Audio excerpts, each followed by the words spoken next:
Hai friend, kali ini saya akan merangkum sebuah film yang berjudul The International tahun 2009, di mana film ini mengisahkan tentang dua orang agen Interpol yang mana mereka berdua bertugas untuk menyelidiki sebuah bank terbesar di Amerika yang terlibat dalam penjualan senjata serta alat peledak ke seluruh dunia.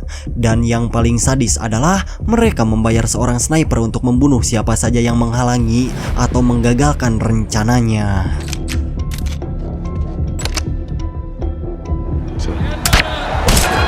Namun siapa sangka kedua agen tersebut berhasil menguak kejahatan yang dilakukan oleh perusahaan yang terlibat, dan dalam penyelidikannya itu mereka harus melawan para pasukan pemberontak agar bisa menemukan siapa di balik kasus perdagangan senjata ilegal tersebut. Yuk kawang, daripada kelamaan kita gas ke alurnya. ¿Ya está grabando o no? Sí, señor, ya. Colocar la granada en la boca del fuego. Cuando listos. Fuego.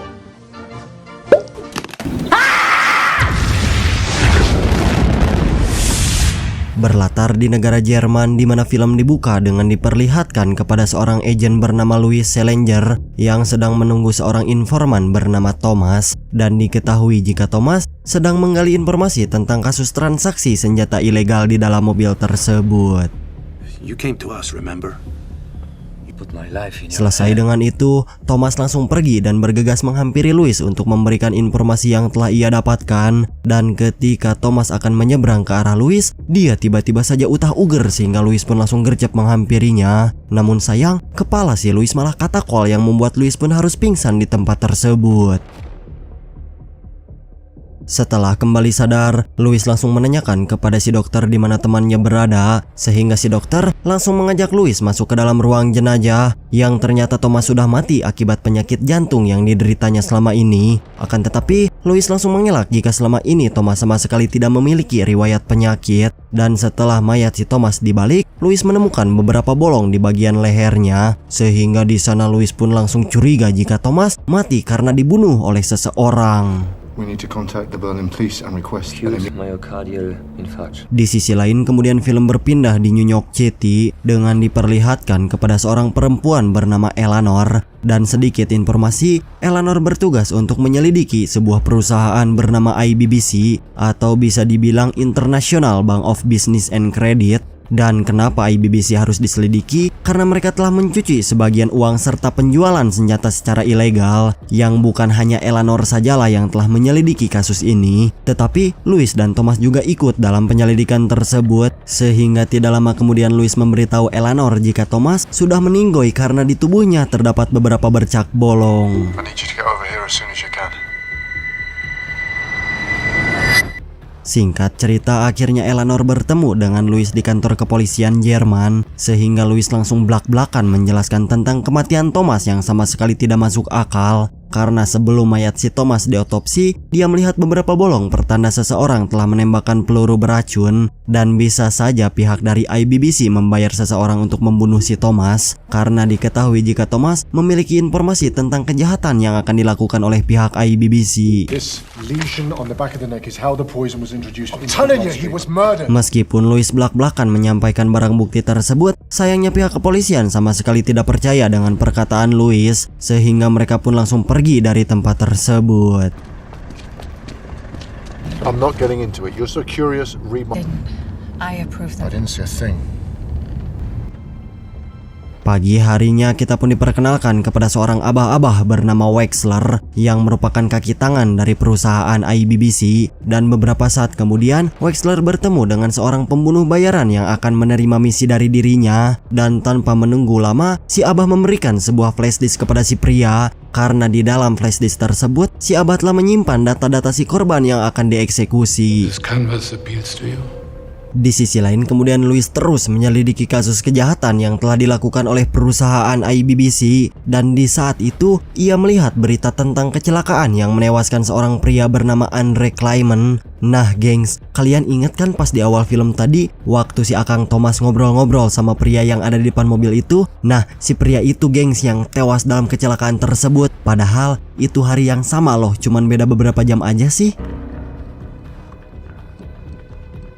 Sadar jika perusahaan IBBC kamalinaan, Louis langsung pergi menuju kantor Interpol di mana ia bekerja, dan alasan Louis pergi menuju kantor tersebut yaitu untuk meminta izin kepada atasannya karena saat ini Louis akan menyelidiki kasus kecelakaan yang telah menimpa teman dari Thomas yaitu Andre. Namun setelah si atasan mendengar hal tersebut, sontak ia menolak karena Interpol tidak masuk dalam kasus tersebut. Not in the law enforcement business. We've been circulating our takes since the very beginning. Dan inilah perusahaan IBBC di mana Louis akan bertemu dengan seorang pemimpin dari IBBC bernama Mr. Skersen. Karena dari penyelidikan yang telah ia lakukan, perusahaan IBBC lah yang telah membuat puluhan kejahatan, termasuk membunuh teman-teman Louis. Dikarenakan Mr. Skersen sibuk, akhirnya Louis bertemu dengan seorang penasehat dari pihak IBBC bernama Mr. White. Sehingga Louis pun langsung bertanya tentang kasus kecelakaan yang menimpa si Andre. Karena pada saat si Andre masih hidup, Skersen berdekatan dengan titik di mana kecelakaan itu terjadi. Mr. White, I had a confirmed meeting with Mr. Scarson at his... Now, please, have a seat. Yes. What time did you arrive at Scarson's home that day? Namun dari pertanyaan yang diberikan, bukti itu sama sekali berbeda dengan dokumen yang dibawa oleh Louis. Dan karena di samping Louis ada seorang pengacara, alhasil dokumen itu pun dinyatakan salah karena berbeda dengan dokumen yang dimiliki si Is there pengacara. anything else we can do for you, Agent Salinger? Arrived at 6 p.m.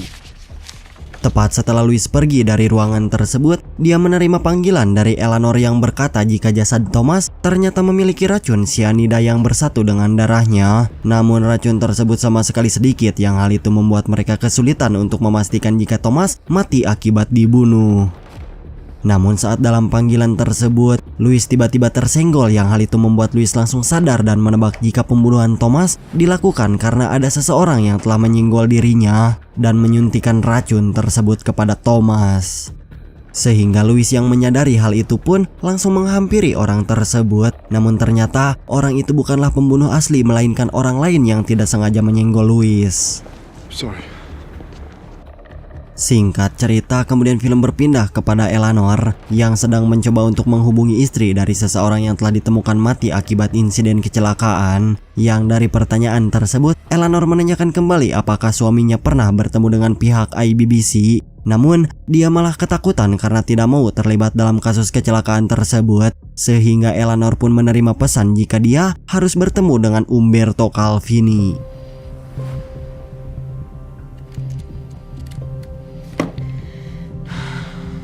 Sisi lain, Louis yang gabut mulai bertemu dengan sahabat dekatnya bernama Victor. Dan setelah dia keluar, Louis ingin berbicara dengan Victor di luar rumah. Akan tetapi, Victor menolak karena di luar cuaca sangat amat tiris. Sehingga Louis pun langsung masuk dan menghancurkan telepon rumah milik Victor. Yang di dalam telepon tersebut telah dipasang alat penyadap sehingga Victor pun langsung terdiam dan bergegas pergi untuk berbicara di luar ruangan. Secretary General immediately. Tepat setelah mereka berjalan keluar, Louis membicarakan tentang seorang pemilik kontraktor terbesar di Eropa, sekaligus calon perdana menteri di salah satu negara yaitu Italia. Dan kenapa Louis membahas orang tersebut? Karena sebelumnya Eleanor menerima pesan dari istri korban pasca kecelakaan untuk menanyakan lebih dalam tentang kasus tersebut. From Calvini Defense. But at the very last minute, the deal Yang collapsed. bukan hanya itu saja, calon perdana menteri itu pun telah memasok senjata ilegal ke pihak IBBC. Sehingga besok Louis dan Eleanor akan bertemu dengan dirinya. Andre Clement. Singkat cerita, di keesokan harinya Louis dan Eleanor bertemu dengan seorang pria bernama Azur. Dan dia akan mempertemukan mereka berdua dengan si perdana menteri tersebut. Akhirnya Louis dan Eleanor bertemu dengan si perdana menteri bernama Umberto Calvini. Yang di saat itu Eleanor belak-belakan menanyakan tentang kenapa pihak IBBC membeli puluhan rudal dan alat pengendalinya dari Anda. Dan Calvini menjawab jika puluhan senjata itu akan dijual kembali ke negara-negara Timur Tengah. Namun uang yang dihasilkan dalam transaksi tersebut sangat amat kecil sehingga Louis pun sedikit kebingungan. Dan tujuan yang sebenarnya mereka bukan hanya menginginkan keuntungan dalam penjualan senjata tersebut, akan tetapi pengendalian uang di dalam suatu konflik. Sehingga negara-negara yang sedang mengalami konflik akan memesan senjata tersebut kepada pihak IBBC dan mereka akan mengendalikan negara tersebut dengan hutang. No, the IBBC is a bank. Their objective isn't to control. Small arms are the only weapons used in 99% of the... Namun perbincangan mereka harus terputus karena Calvini sebentar lagi akan berpidato, sehingga Calvini pun meminta Louis dan Eleanor untuk menemuinya kembali setelah pidato selesai.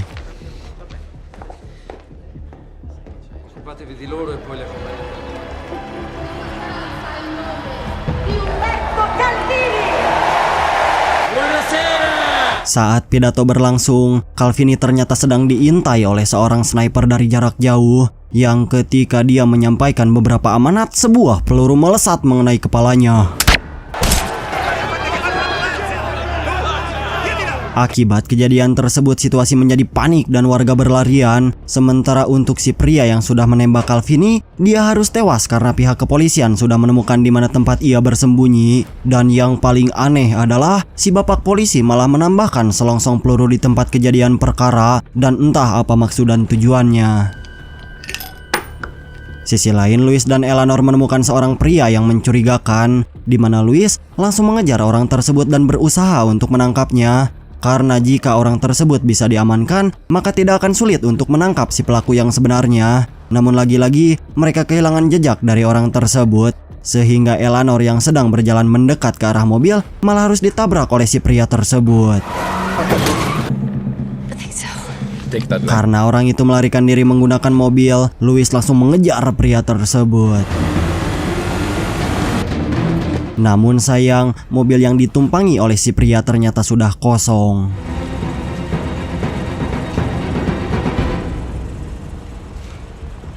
Di sisi lain, kemudian film berpindah dengan diperlihatkan kepada pemimpin IBBC yang sedang berbicara dengan seorang jenderal. Dan dari pembahasan tersebut, si jenderal meminta kepada Scarson untuk mengirimkan beberapa peralatan senjata kepada kelompok Savaratis yang berada di Timur Leste, dan kelompok tersebut diberi nama VRK atau Front Revolusi Kebebasan. The IBBC is specifically weapons. Dan mungkin saja nih guys, kejadian tersebut bersamaan dengan Timur Leste yang ingin merdeka dari Indonesia, karena menurut laporan, pendudukan Indonesia di Timur Timur mengakibatkan 180.000 kematian dalam kurun waktu 24 tahun, dan pelanggaran hak asasi manusia tersebut mengakibatkan munculnya gerakan perlawanan yaitu VRK untuk menuntut kemerdekaan Timur Leste. Kembali kepada Scarson yang tiba-tiba saja diminta untuk menghadiri pertemuan dengan para petinggi IBBC, sehingga dia pun langsung meninggalkan si jenderal sendirian. Sesampainya di ruang rapat, Mr. White kemudian memberitahu Scarson jika Calvini tewas akibat menerima serangan dari seorang sniper, sehingga untuk melancarkan transaksi persenjataan tersebut, kemudian mereka akan menemui anak dari Calvini. Karena jika mereka tidak langsung bergerak, maka dikhawatirkan si sniper membunuh kedua putra dari Calvini. How long will this take? I've been assured the investigation will move swiftly, but was identified as a member. Di sisi lain, Louis, Eleanor, dan Asur akan kembali ke titik kejadian perkara. Dan sebelum mereka sampai di tempat tersebut, Asur memberikan informasi jika orang yang telah menembak Calvini termasuk seseorang yang ikut dalam Batalion Merah. Namun sayangnya, mereka tidak bisa menemukan identitas dari orang tersebut. Tiba di titik kejadian perkara, Louis dan Eleanor mulai menyelidiki tembakan yang diluncurkan oleh si pelaku. Dan setelah mereka melihat lubang tersebut, ternyata ada 2 lubang yang ditembakkan oleh si pelaku. Namun ketika Eleanor memasukkan sebuah batang bendera, mereka berdua kaget karena dari kedua peluru tersebut berbeda tempat, sehingga Louis yang mengetahui hal itu pun langsung melihat dari belakang dan menemukan titik letak di mana si pelaku melancarkan aksinya. Titik pertama yang mereka selidiki yaitu di sebuah atap gedung yang jaraknya tidak jauh dari lokasi Calvini berpidato, yang di saat itu dia mulai berilustrasi jika si sniper sedang membidik dan menunggu waktu yang tepat, sehingga dapat disimpulkan jika si sniper yang ada di bawah tembakannya meleset, maka si sniper yang ada di atas gedung lah yang akan menembak Perdana Menteri. Namun setelah Louis membayangkan gerak-gerik si pelaku, akhirnya dia menemukan sebuah genangan air dan berhasil mengidentifikasi adanya jejak sepatu. Saat dilakukan penyelidikan, jejak sepatu itu hampir sama dengan sepatu yang digunakan oleh si pelaku pasca pembunuhan seorang petinggi di negara Belgia. maka dapat disimpulkan jika si pelaku pasti dengan orang yang sama karena kedua sepatu itu terbuat dari baja. Dan secara bersamaan, seorang polisi tiba-tiba masuk yang langsung memerintahkan Louis dan Eleanor segera pergi dari negara tersebut karena kasus ini akan ditangani oleh pihak kepolisian setempat. Guarda un cazzo, guarda! Adesso sei tu che mi fai la cortesia di toglierti di mezzo. Akhirnya secara terpaksa mereka akan kembali ke negara asalnya yaitu di New York. Namun sebelum mereka akan melakukan pembayaran, Eleanor sempat kepikiran jika si pelaku menggunakan sepatu baja, maka si pelaku akan terdeteksi dengan alat pengaman milik bandara, sehingga Louis dan Eleanor langsung pergi ke ruang rekaman CCTV dan ternyata mereka menemukan si pelaku yang sebenarnya. I think that's the idea. Namun sayang lagi-lagi mereka tidak bisa mengenal wajah dari si pelaku karena dia tidak menoleh sedikit pun ke arah kamera, yang karena si Asur memiliki teman di dalam bandara tersebut, akhirnya mereka pun diberitahu jika seseorang yang telah mereka cari yaitu dalam perjalanan menuju kota New York dan orang tersebut bernama Felix. Timothy M. He boarded flight Alitalia 422 departing Milan at 6 p.m. yesterday.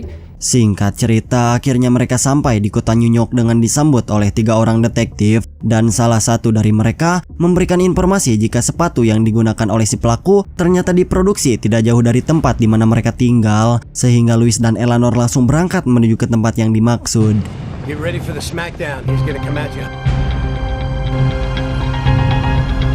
Sampai di sana, mereka bertemu dengan seorang pembuat sepatu baja bernama Isaacson. Namun orang tersebut malah langsung menghindar karena takut jika Louis dan teman-temannya bertindak macam-macam. Sehingga Louis pun langsung mengancam kepada Isaac jika dia tidak keluar dari tempat kediamannya, maka Louis dan teman-temannya akan mendobrak pintu rumah tersebut dan akan membunuh siapa saja yang ada di dalamnya.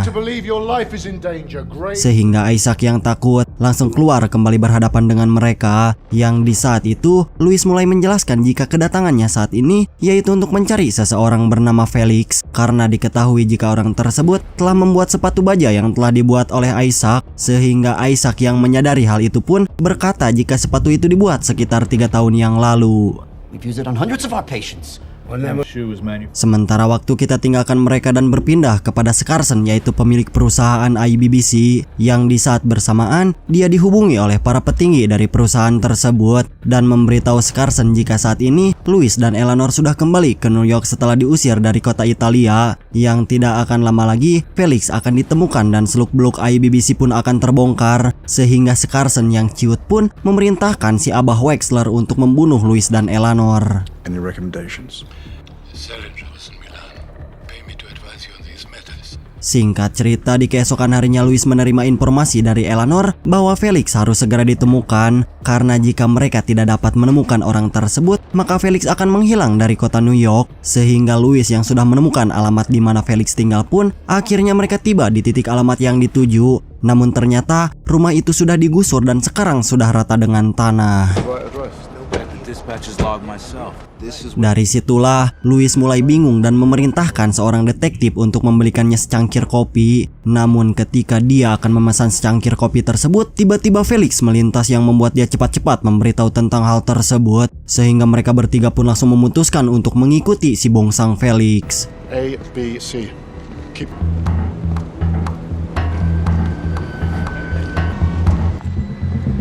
Dari pengejaran tersebut, mereka bertiga berpencar agar Felix tidak mengetahui jika dirinya sedang diintai. Namun tiba-tiba, Felix pun berhenti di sebuah telepon umum untuk memberitahu atasannya jika dia akan pergi ke tempat yang sudah ditentukan, yang tanpa dia sadari jika Louis dan para detektif sedang mengikutinya dari arah belakang. Sampai akhirnya pengejaran tersebut berakhir di sebuah museum, dan untuk mencegah agar si Felix tidak kabur, mereka kembali berpencar dengan Louis yang terlebih dahulu naik ke lantai selanjutnya. Sedangkan untuk kedua teman-teman Louis, mereka akan mengawasi dari kejauhan guna mencegah agar si bongsang tidak curiga terhadap mereka bertiga. Tidak lama kemudian, seorang abah-abah menghampiri Felix yang ternyata itu adalah si Abah Wexler. Dan kedatangannya saat ini untuk memerintahkan kembali Felix agar membunuh kedua halangan mereka yaitu Eleanor dan si Louis. You don't look well today. Certainly more climactic. Selesai dengan itu, si Abah langsung pergi dan meninggalkan Felix sendirian. Namun ketika Felix berjalan dan melihat ke arah pantulan kaca, ia ternyata sudah diikuti oleh si Louis serta kedua teman-temannya, sehingga Felix yang terpojok pun mau tak mau harus menyerah kepada mereka bertiga. Tetapi akibat penembakan tersebut teman Louis harus tewas dan keadaan menjadi kacau, sehingga Louis yang masih selamat pun memutuskan untuk melawan serta mendekat ke arah si Felix. Saat mereka berhadapan, kemudian Felix memberitahu Louis jika gerombolan tersebut merupakan orang-orang yang telah ditugaskan oleh IBBC untuk membunuh mereka berdua. Yang di saat itu Felix meminta kepada Louis agar bekerja sama untuk melawan orang-orang tersebut. Sampai akhirnya Louis langsung membawa Felix ke tempat yang lebih aman. Dan terungkaplah jika tembakan yang sempat mengenai Felix itu tidak tembus karena Felix memakai sebuah alat pelindung yang dapat terhindar dari serangan mendadak.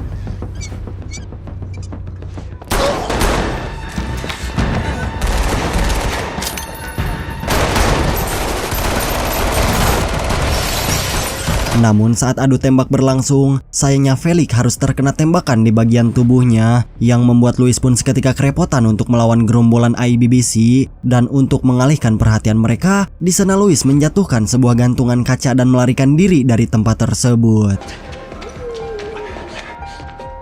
Namun sayang setelah mereka berdua sampai di pinggir susukan, Felix harus tewas karena 2 peluru bersarang di dalam tubuhnya. They never let you bring me in.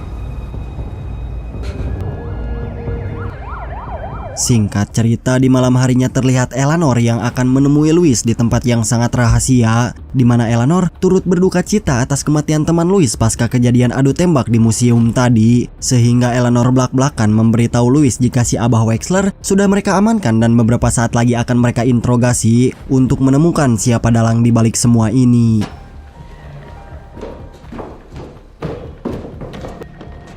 Tepat setelah Louis bertemu dengan si Abah, dia langsung menanyakan tentang semua kebusukan yang telah dilakukan oleh pihak IBBC. Namun si Abah dengan polontong menjawab jika Louis sama sekali tidak akan mendapatkan informasi tentang seluk-beluk yang mereka lakukan. Dan di saat itu, si Abah kemudian bercerita jika dahulu dirinya memiliki pendirian yang sama, yaitu menguak kasus tentang kejahatan yang dilakukan oleh pihak IBBC.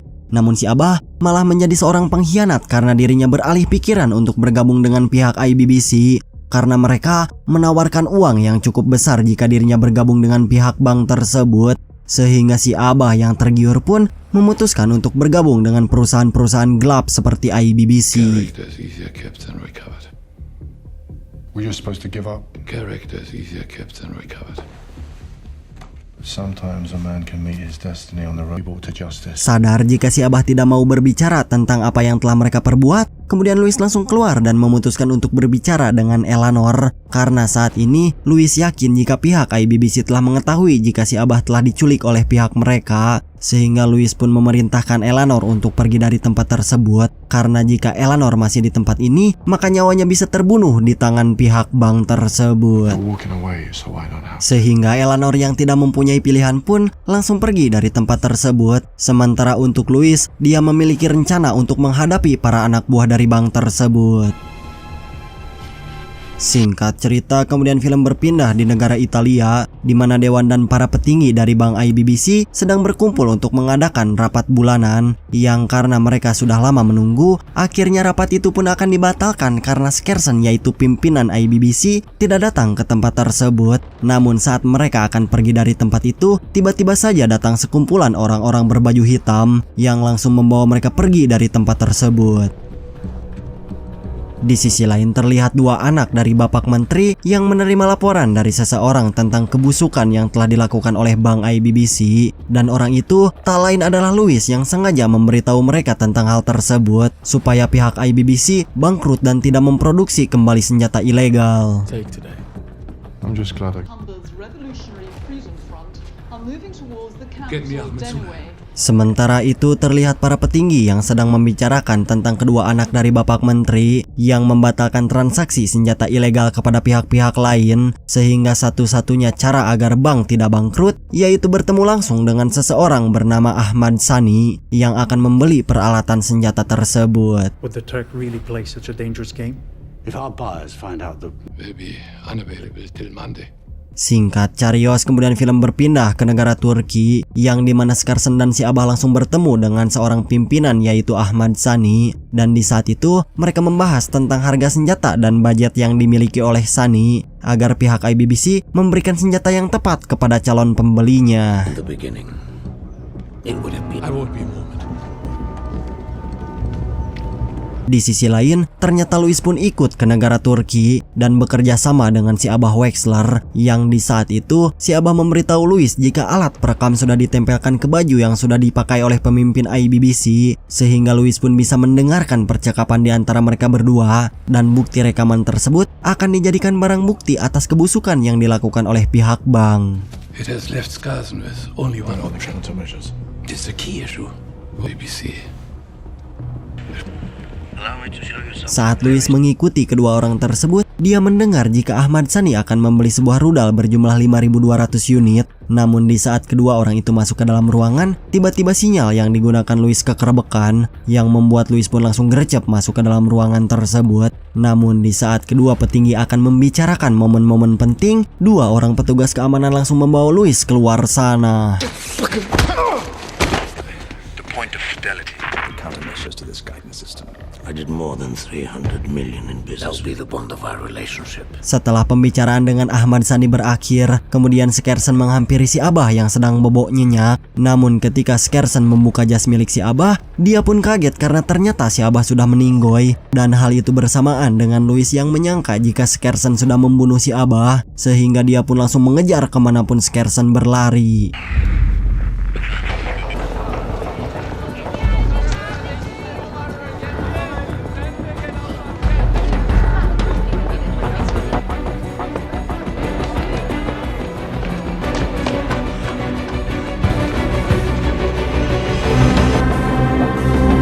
Kucing-kucingan itu pun berakhir di sebuah loteng milik para warga yang di saat itu Skersen mempertanyakan apa maksud dan tujuan Louis mengikutinya, sehingga Louis pun langsung berkata jika dia menginginkan suatu keadilan di seluruh dunia tanpa ada pihak-pihak gelap yang mendukung suatu perusahaan yang jelas itu sangat merusak. Namun ketika Louis akan menanyakan alasan Skersen melakukan hal tersebut, tiba-tiba